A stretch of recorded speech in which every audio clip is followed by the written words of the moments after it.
what happened last week? Oh man, it's just been a really head-spinning few days. So what happened was last week the Interior Department released this plan that would just massively expand the areas that are leased for oil and gas development. And the ink's not even dry on this draft proposal.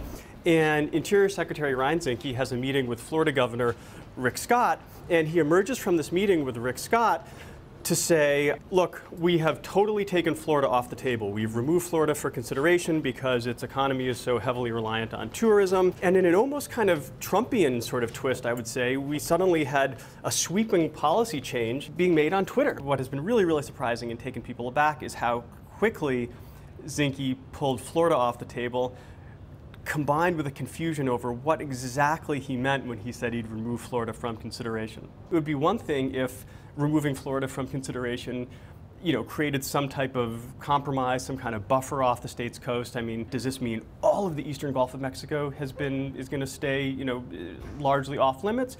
Or is there some kind of, way that they can kind of strike some type of agreement where there would be some access provided?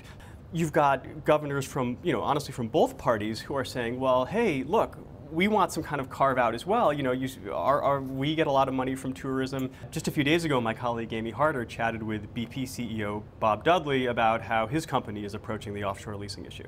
Talking with Bob, there's not a lot of appetite in that company for drilling in new offshore areas. That's for three reasons. One, U.S. oil prices are low and they continue to be low. Number two, the company is still climbing out of the costs of the BP oil spill from 2010. And third, they've already invested billions in other offshore drilling projects. No, but I've never, maybe I should have put it this way, I've never quite seen anything like this. I mean, usually this stuff, that tweet just went on.